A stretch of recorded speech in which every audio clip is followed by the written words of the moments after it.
Mais ce charcutier industriel de Haute-Saône qui a réussi en l'espace de 4 ans à hisser son équipe de cyclisme professionnel au rang international. Premier épisode de notre série, signé Frédéric Buridan, Antoine Laroche et Rémi Bollard. Qui aurait pu imaginer un jour que des saucisses de Haute-Saône allaient faire rayonner une équipe de cyclistes à l'international? Un homme peut-être, Philippe Wagner. Il est le capitaine d'une usine dédiée à la charcuterie et il a eu une idée totalement folle. Le point de départ, j'ai dit, quand on a lancé la marque Philippe Wagner, au tout début, j'ai dit on va le faire porter par le vélo et on va commencer au niveau amateur par le plus haut niveau amateur, en National 1. On a été National 1 depuis le début. Première année, on a dû faire 17e sur 27 équipes. La deuxième année, on faisait 4e. Et ensuite, tout naturellement, puisque c'était le projet, on passe professionnel. À Breuch, 640 habitants, 350 personnes travaillent dans ce temple de la gastronomie. C'est André Bazin qui a créé l'entreprise en 1954.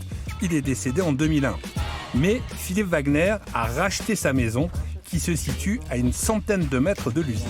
Je peux regarder à l'arrière parce que j'ai le 11 qui passait pas. Son souhait, un lieu de vie pour l'équipe cycliste qu'il vient de mettre en scène.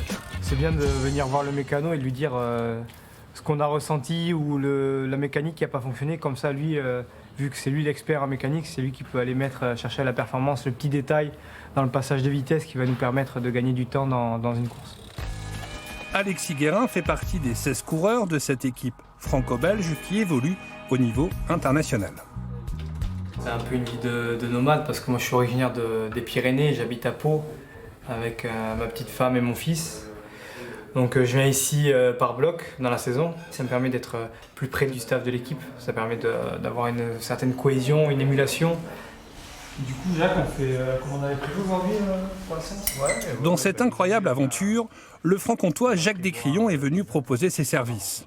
Cycliste professionnel de 1985 à 1990, il a roulé entre autres avec un certain Laurent Fignon.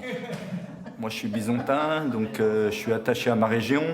Et quand j'ai su que Philippe Wagner montait une belle équipe, en fait c'est moi qui ai postulé. Philippe, c'est quelqu'un qui nous transmet beaucoup d'énergie, il a confiance en nous, on est vraiment en train de créer une vraie cellule de performance. On n'a pas envie de le décevoir parce qu'il y a quand même un certain investissement. Les gens de l'entreprise nous suivent, on est au cœur de l'entreprise puisqu'on est à 100 mètres de l'usine. Budget total de l'équipe, un peu plus d'1 million d'euros, bien loin des grosses écuries dans la discipline, mais suffisant pour avancer sereinement, à l'image du parcours de Philippe Wagner. En 2003, je rachetais l'entreprise avec Albert Locatil à l'époque, directeur d'usine. Et aujourd'hui, si on fait le feedback, au moment où André Bazin décédait, on devait faire à peu près 15 millions d'euros de chiffre d'affaires. Aujourd'hui, on fait à peu près 130 millions. Et j'ai toujours voulu investir, développer, c'est mon maître mot.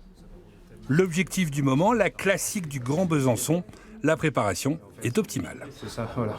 Ouais, donc à Besançon, en fait, à partir de Fontaine, c'est vraiment des petites routes, une descente hyper sinueuse, et puis tu reprends en fait une montée hyper raide dans une ferme où il peut aussi y avoir de la boue sur la route.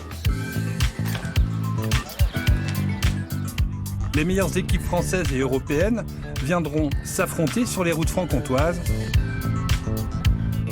Nous allons vous raconter cette aventure dans le prochain épisode.